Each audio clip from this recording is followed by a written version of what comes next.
CNBC आवाज Motilal Oswal studios में आपका स्वागत है। नमस्कार, मैं हूं आपके साथ आशीष चतुर्वेदी और आप देख रहे हैं खिलाड़ी नंबर 1। चलिए शो की शुरुआत करते हैं मार्केट के एक चेक के साथ, जहां पर कल थोड़ी सी सुस्त क्लोजिंग आपको देखने को मिली थी, लेकिन फिलहाल के लिए अगर आप देखें तो निफ्टी स्ट्रेंथ के साथ कारोबार कर रहा है। सुबह जो पीक बनाई थी लगभग उसी के आसपास है, लो से थोड़ा सा घूमे हैं और आप देख सकते हैं कि 44 अंकों की बढ़त यहाँ पर आपको नजर आएगी। सेंसेक्स ठीक ठाक 90 अंकों की बढ़त के साथ कामकाज कर रहा है। वहीं बात करें अगर आप निफ्टी बैंक की तो ये बेहद फ्लैट है। हालांकि लो से रिकवरी यहाँ पर भी आपको नजर आ रही है, लेकिन उतार चढ़ाव जो है आपको निफ्टी बैंक में काफ़ी अधिक नजर आएगा। स्मॉल कैप और मिड कैप की बात करें तो रेजिलियंस है, इनफैक्ट काफ़ी बढ़िया है। आधे % ऊपर मिड कैप आपको नजर आएंगे, 300 अंकों से ज़्यादा की बढ़त है। वहीं स्मॉल कैप की बात करें तो बेहद फ्लैट, कुछ खास संकेत आपको स्मॉल कैप से देखने को नहीं मिल रहा है। मार्केट के स्टैट्स कह रहे हैं कि आज भी ज़्यादातर शेयरों में गिरावट है। ये लाल लाइन ऊपर देख सकते हैं, इसका मतलब ये होता है कि ज़्यादातर शेयर गिरावट दिखा रहा है। 1431 शेयर ऐसे हैं जहां पर आपको गिरावट नजर आएगी और बढ़ने वालों की संख्या है 1302। सेटअप समझते हैं कि इंडेक्स का क्या है, कहां से स्ट्रेंथ है, कहां से गिरावट है। तो एल&टी अभी ऑर्डर भी आ रही है कि तकरीबन 15,000 करोड़ के आसपास के हाइड्रोकार्बन के लिए इन्हें प्रोजेक्ट्स के लिए ऑर्डर मिला है। 18 अंकों का कंट्रीब्यूशन दे रहा है। टाटा स्टील ऊपर है, रिलायंस ऊपर है, HCL टेक में खरीदारी है, लेकिन ड्रैग कर रहे हैं बैंक्स, HDFC और एक्सिस बैंक। टाटा मोटर्स नीचे है, टाइटन में गिरावट यहाँ पर आपको नजर आएगी। और वहीं बात करें निफ्टी बैंक के सेटअप की तो यहाँ पर मिला जुला एक्शन है। दबाव में HDFC, एक्सिस और AU स्मॉल फाइनेंस बैंक मिलाकर 112 अंकों का दबाव है। वहीं तेजी ICICI, इंडसइंड और कोटक महिंद्रा बैंक से फिलहाल के लिए आपको नजर आ रही है। सेटअप अगर आप देखें तो ठीक ठाक सा लग रहा है। हाँ, एल&टी अभी के लिए एक बड़ी खबर है, जहां पर आप देख सकते हैं कि बड़े ऑर्डर विंस की बात की जा रही है। 15,000 करोड़ के आसपास के ऑर्डर्स मिले, 1.5% ऊपर फिलहाल के लिए ये स्टॉक कामकाज करता हुआ नजर आएगा। लेकिन चलिए, ये हफ्ता अभी तक बहुत इंटरेस्टिंग है। प्रदर्शन तो जानेंगे, लेकिन हमारे खिलाड़ी बड़ी मेहनत कर रहे हैं अपने पोर्टफोलियो में चमक लाने के लिए। तो स्वागत कीजिए मंत्री फिनमार्ट के अरुण कुमार मंत्री, सैमको सिक्योरिटीज के ओम मेहरा और प्रॉफिट स्काउट के संकल्प चतुर्वेदी हमारे साथ। सभी को गुड मॉर्निंग, शो में स्वागत है आपका। और शो की शुरुआत करेंगे मार्केट के चेक के साथ। बहुत क्विकली सर बताइएगा अरुण जी, सेटअप कैसा है मार्केट का? आशीष जी सेम व्यू रहेगा। गुड मॉर्निंग पहले तो आपको और सभी पैनलिस्ट को। सेम वही व्यू रहेगा आशीष जी। 25,000 का सपोर्ट है मार्केट में। जब तक 25,000 होल्ड कर रहा है मार्केट में आपको लॉन्ग साइड ही रहना चाहिए। दो टारगेट्स काफी नजदीक है, 25,200, 25,250। ओवरऑल एक टाइट रेंज है, पर मुझे लग रहा है मार्केट का बायस बुलिश है और जब तक 25,000 का लेवल होल्ड कर रहा है आपको बाय ऑन डिप्स की अप्रोच रखनी चाहिए। बाय ऑन डिप्स की अप्रोच यहाँ पर आपको देखने को मिल सकती है। ओम सर क्या कह रहा है निफ्टी बैंक का सेटअप? जी good morning Ashish ji, good morning panelists and viewers. जी बिल्कुल, यहाँ पे मार्केट इंटैक्ट है, एक कश्मकश में फंसा हुआ है। ऑल्दो एक सक्सेसिव राइज के बाद एक मार्केट रेंज बाउंड और चॉपी सेशन रह सकता है। कल के सेशन में भी देखा था कि 55,800 का जो लेवल था वो काफी अच्छा डिफेंड किया था और आज मार्केट में ऑल्दो एक शार्प ड्रॉप हमें देखना गया, बट उसके बाद एक रिकवरी का फेज हमें देखने को मिला है। तो कहीं ना कहीं ड्यूरिंग द सेकेंड हाफ एक और रिकवरी आ सकती है और मार्केट एक ऊपरी स्तरों पे दिखा सकता है। ऑल राइट, संकल्प सर कैसा लग रहा है मार्केट का सेटअप आपको? नमस्कार आशीष जी, नमस्कार पैनलिस्ट एंड सभी दर्शकों को। व्यू कल जैसा सेम है। Nifty is in a demand zone, उसकी एग्जैक्ट 25,016 के लेवल से स्पॉट में वापस से रिकवरी आई। और अच्छी चीज ये है कि आज बैंक निफ्टी भी सपोर्ट कर रही है। आज सेंसेक्स की एक्सपायरी है तो अप्रोच वही रहेगी, बाय ऑन डिप्स की। और जो मेजर की ड्राइवर्स हैं वो भी अच्छा सपोर्ट कर रहे हैं, तो आज एक ऊपर के लेवल पे क्लोजिंग की बहुत बड़ी संभावना है। ऑलराइट, तो बढ़िया क्लोजिंग की उम्मीद है, यहाँ पर रखेंगे फोकस। तो चलिए, सेटअप तो हमने मार्केट के महारथियों से समझ लिया, लेकिन अब रिपोर्ट कार्ड देखना बड़ा ज़रूरी है कि अब तक के जो मेहनत की जा रही है, पोर्टफोलियो रिजेक्ट्स किए जा रहे हैं, इसमें प्रदर्शन आपको कैसा देखने को मिल रहा है। तो अपडेट है तीसरे दिन का और अरुण जी के पोर्टफोलियो में तकरीबन 3% की गिरावट है।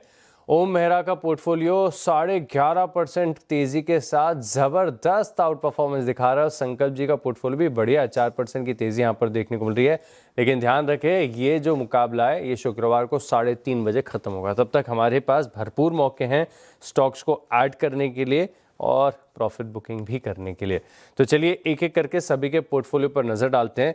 सबसे पहले देखेंगे अरुण जी का पोर्टफोलियो। अरुण जी के पोर्टफोलियो में फिलहाल क्या एक्शन देखने को मिल रहा है, क्या मेहनत की है, कौन से स्टॉक्स ऐड किए हैं, क्या चर्निंग हुई है, तो एलजी इक्विपमेंट ये तो एग्जिट हो ही गया था, फिर साउथ इंडियन बैंक होल्ड है, सीक्वेंस साइंटिफिक कल काफ़ी बढ़िया चला था वो होल्ड है, और आईएफसीआई यहाँ पर स्टॉप लॉस हो गया हिट, ये स्टॉक नहीं चला। अब सर आपके पास विकल्प है, क्योंकि 2 पोजीशन ऑलरेडी खुली हुई हैं, 1 पोजीशन नियमों के अनुसार आप और ऐड कर सकते हैं। कौन सा स्टॉक होगा sir? Ashish ji, again mid cap stock के साथ ही जाना चाहूंगा। जिंका लॉजिस्टिक्स, जिसका कोड ब्लैक बक है, इसमें खरीदारी की सलाह रहेगी। 654 के आसपास चल रहा है। स्टॉप लॉस 632 का रहेगा आशीष जी, और 722 तक के टारगेट्स इसमें आ सकते हैं। चूंकि अब ब्रेकआउट वाले स्टॉक्स मुझे लग रहा है अगर चुनते हैं तो शायद वहां पे मोमेंटम ज्यादा है, इसलिए पहला स्टॉक ब्लैक बक रहेगा, इसको बाय करके चल सकते हैं। ब्लैक बक यानी जिंका लॉजिस्टिक्स, यहाँ पर आप नजर रखिएगा, 722 तक के टारगेट्स आपको देखने को मिलेंगे। तो पहला स्टॉक जो है ऐड कर लिया है। हालांकि अरुण जी आपके पास एक ही स्टॉक नया ऐड करने का विकल्प था, आपने इस्तेमाल कर लिया। अब ओम जी के पोर्टफोलियो पर नजर डालते हैं कि यहाँ पर किस प्रकार की चर्निंग आपको देखने को मिली, कौन से स्टॉक्स हैं फिलहाल पोजीशन के। तो एमआरएफ, ये तो टारगेट अचीव दिन के दौरान ही हो गया था, इसका चार्ट मैंने भी देखा, तो ऑल टाइम हाई ब्रेकआउट के बाद क्या स्टॉक पकड़ा है, जबरदस्त टाइमिंग इसमें, बेहतरीन टाइमिंग, मतलब शो खत्म हो गए थोड़ी देर बाद ही प्रॉफिट बुकिंग का मैसेज आ गया था आपकी तरफ से। ग्राफाइट इंडिया, यहाँ पर भी प्रॉफिट बुकिंग होगी, एग्जिट कर लिया। सुब्रोस, तो आपके पास विकल्प है 2 नए शेयरों को ऐड करने के लिए। सर आज कौन सा कन्विक्शन वाला आइडिया ढूंढा आपने? जी बिल्कुल, एक बॉटम अप्रोच यहाँ पे रहेगी जिलेट इंडिया के ऊपर। जिलेट इंडिया 9539 के आसपास यहाँ पे ट्रेड कर रहा है। इसका हम स्टॉप लॉस रखेंगे 9450 का, और टारगेट रहेगा 9900 का। 9900, 9,900 रुपये का टारगेट। और सर क्या बात है, सिर्फ महंगे महंगे शेयर ही आपने अपनी वॉच लिस्ट में लगा रखे हैं। कल आपने एमआरएफ ढूंढा था, आज जिलेट ढूंढ रहे हैं। अगला स्टॉक क्या 3M इंडिया टाइप्स का होगा? जिलेट इंडिया 9,900 के टारगेट्स के लिए यहाँ पर आप नजर रख के चल सकते हैं। और सर क्योंकि आपके पास एक और शेयर का विकल्प है तो दोबारा आऊँगा आपके पास, तब तक संकल्प जी के पोर्टफोलियो पर नजर डाल लेते हैं कि स्टॉक्स कौन से हैं फिलहाल, पोजिशंस कैसी बनी हुई हैं। SBI कार्ड्स, यहाँ पर आप देखें तो प्रॉफिट बुकिंग हो गई, और टेक महिंद्रा में हो गया SL हिट, यानी आपके पास विकल्प है सर 2 शेयरों को ऐड करने के लिए। पहला स्टॉक कौन सा और क्यों? पहला स्टॉक जो मैं लेना चाहूंगा वो है हिंदुस्तान जिंक। इसमें एक स्विंग लॉन्ग ले सकते हैं हम 538 के टारगेट्स एंड 495 के स्टॉप लॉस के लिए। एक कंसोलिडेशन जोन से आज इसमें अच्छा वॉल्यूम ब्रेकआउट है, तो ये एक स्विंग लॉन्ग के लिए अच्छा कैंडिडेट। ऑल राइट, तो हिंदुस्तान जिंक और चांदी की कीमतों में जो तेजी आ रही है, इसका सीधा बेनिफिशियरी है 538 के टारगेट, 495 का स्टॉप लॉस। यहाँ पर रखिएगा आप खास फोकस, क्योंकि सर आपके पास एक और शेयर ऐड करने का विकल्प है, तो दूसरा भी बता दीजिए। दूसरा स्टॉक मैं जो लेना चाहूंगा वो है आईसीआईसीआई बैंक में एक स्विंग लॉन्ग। एक कंसोलिडेशन जोन से ये एक रिवर्सल कैंडिडेट है, और आज के जो इंडेक्स के मूवमेंट है उसमें ये मेजर की ड्राइवर रहा है रिकवरी में। तो आईसीआईसीआई में long for a target of 1450 and stop loss of 1340। Okay, ICICI bank के स्टॉक चुना है, और इंडेक्स में भी यहाँ पर कंट्रीब्यूशन आ सकता है। 1450 तक के टारगेट्स आपको यहाँ पर नजर आएंगे। ओम सर दूसरा स्टॉक कौन सा चुना है, महंगा वाला सस्ता वाला? ये जी बिल्कुल, अभी ये मेटल्स काफी फ्लेवर्ड में चल रहा है, तो मैं नैल्को के साथ जाना चाहूंगा। 230 के आसपास यहाँ पे भाव चल रहा है, तो इसका स्टॉप लॉस रखेंगे 225 और टारगेट रहेगा 245। 225 और 245 टारगेट और स्टॉप लॉस याद भी रह जाएंगे। 245 का टारगेट, 225 के करीब का स्टॉप लॉस। छोटे स्टॉप लॉस के साथ नाल्को, यहाँ पर मेटल स्टॉक्स में मोमेंटम ज़बरदस्त है, तो यहाँ पर खरीदारी करने की सलाह निकल कर आ रही है। चलिए, इसी के साथ हमारे जो मार्केट एक्सपर्ट्स हैं इनके आइडियाज़ और पोर्टफोलियो तो हो गया कंप्लीट। एक छोटा सा ब्रेक लेते हैं, ब्रेक के बाद आज के खास आईपीओ पर करेंगे चर्चा, क्या है ग्रोथ आउटलुक, इस पर भी करेंगे बात।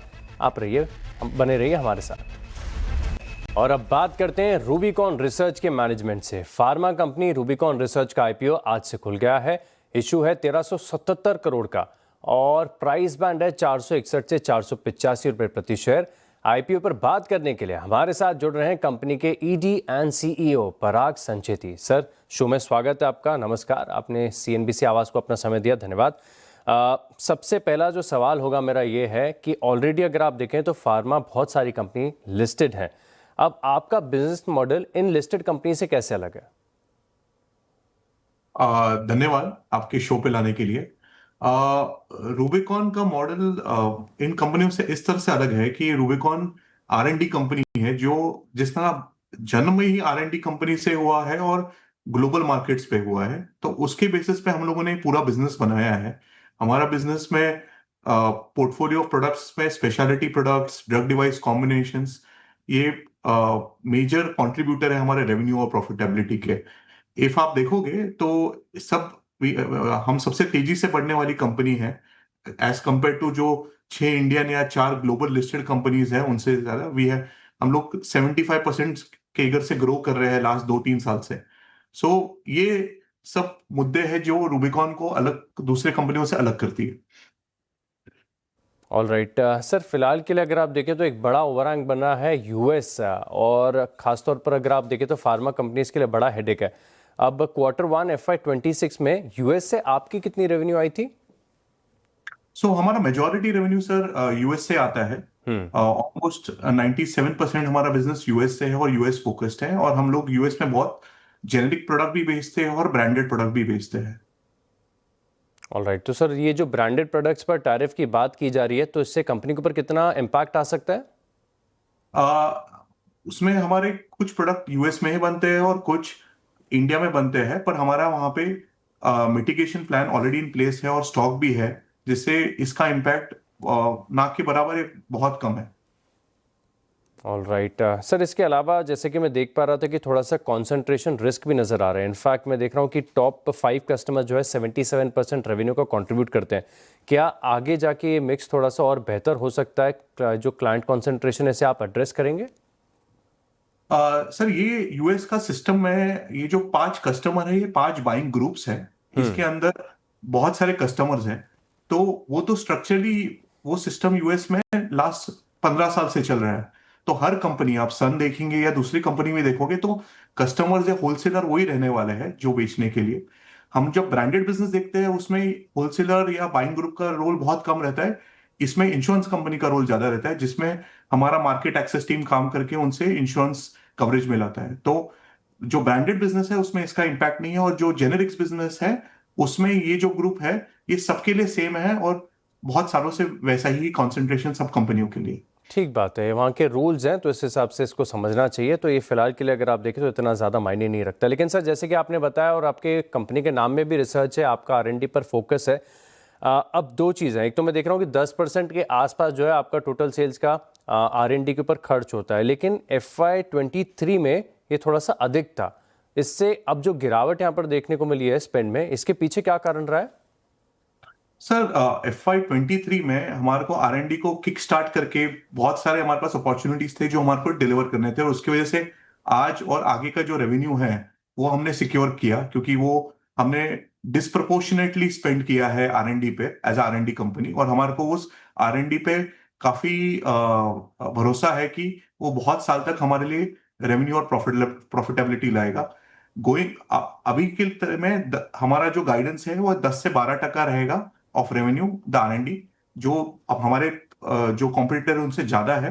बट इफ आप देखोगे कंपनी ऐसा बढ़ रहा है तो द एब्सोल्यूट अमाउंट या जो टोटल अमाउंट है वो भी बढ़ते जा रहा है। तो हम लोग कंफर्टेबल है कि अभी 10 से 12% में हमारा जो पाइपलाइन प्रोग्रेस करना है उसमें हम आराम से कर पाएंगे।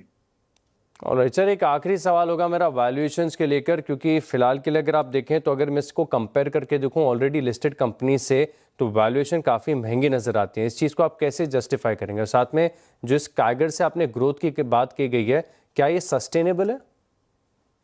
सर वैल्यूएशन में मैं कमेंट नहीं कर पाऊंगा, क्योंकि वैल्यूएशन मार्केट देता है। हम लोग 2 चीज पे फोकस करते हैं, एक एग्जीक्यूशन और दूसरा है सर गवर्नेंस। आप देखोगे हमारा कंपनी 2008 से प्राइवेट इक्विटी इन्वेस्टर है अभी तक, तो governance is completely the best in the business.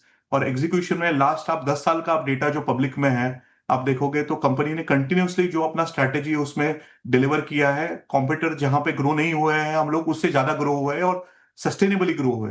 तो जैसे हम लोग आगे जा रहे हैं मुझे कॉन्फिडेंस है कि हमने जो पाइपलाइन है और जो प्रोडक्ट्स हैं हम डेफिनेटली हम लोग ग्रो करते रहेंगे।